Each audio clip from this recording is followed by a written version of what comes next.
ងូចទឹកភ្លៀងងូចទឹកភ្លៀងសូលីនិងស្រីឡាំជាបងប្អូននឹងគ្នាពួកគេងូចទឹកភ្លៀងនៅមុខផ្ទះពួកគេត្រងទឹកដាក់ពាងពួកគេឃើញភ្លេចបន្ទោភ្លឹបភ្លែតភ្លឹបភ្លែតនិងឮផ្គរលាន់សូរក្តាំងក្តាំង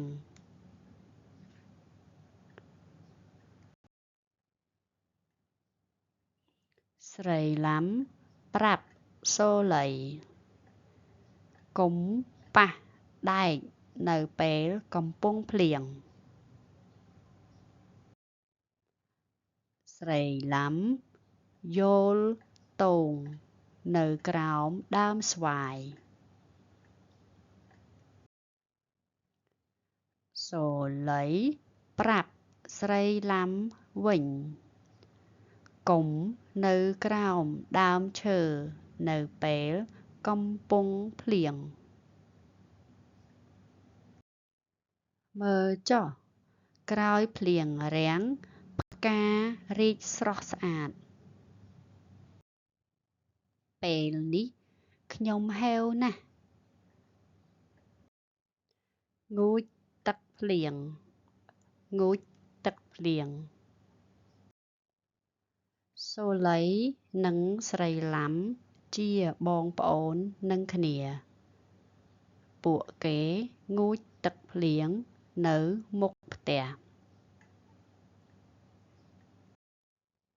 ពួកគេត្រងទឹកដាក់ពាង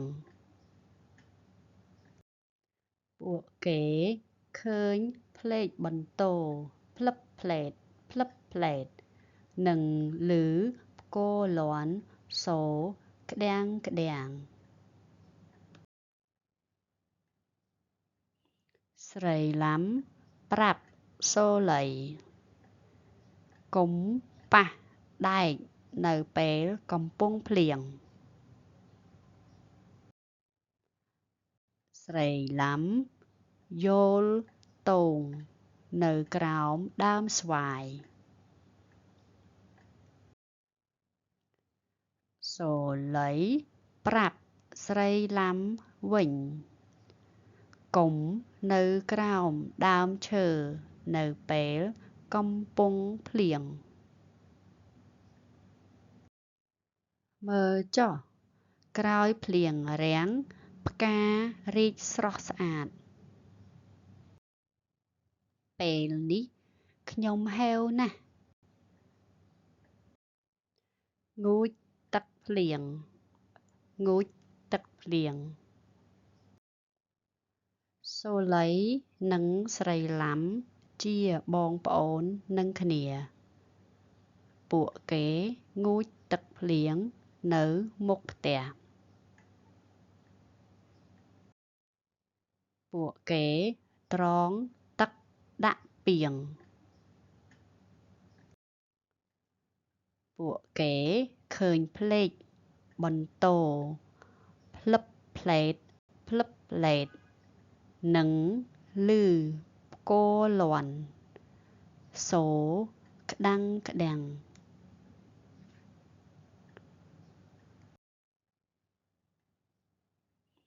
ស្រីឡាំប្រាប់សូលីកុំប៉ះដែកនៅពេលកំពុងភ្លៀងស្រីឡាំយល់ទងនៅក្រោមដើមស្វាយសូលីប្រាប់ស្រីឡាំវិញកុំនៅក្រោមដើមឈើនៅពេលកំពុងភ្លៀងមើលចុះក្រោយភ្លៀងរាំងផ្ការីកស្រស់ស្អាតពេលនេះខ្ញុំហេវណាស់ ងូចទឹកភ្លៀងងូចទឹកភ្លៀងសូលីនិងស្រីឡាំជាបងប្អូននឹងគ្នាពួកគេងូចទឹកភ្លៀងនៅមុខផ្ទះពួកគេត្រងទឹកដាក់ពាងពួកគេឃើញផ្លេកបន្ទោភ្លឹបភ្លែតភ្លឹបភ្លែតនិងឮផ្គរលាន់សូរក្ដាំងក្ដាំងស្រីឡាំប្រាប់សូលីកុំប៉ះដែកនៅពេលកំពុងភ្លៀងស្រីឡាំយល់ទងនៅក្រោមដើមស្វាយសូលីប្រាប់ស្រីឡាំវិញកុំនៅក្រោមដើមឈើនៅពេលកំពុងភ្លៀងមើលចុះក្រោយភ្លៀងរាំងផ្ការីកស្រស់ស្អាតពេលនេះ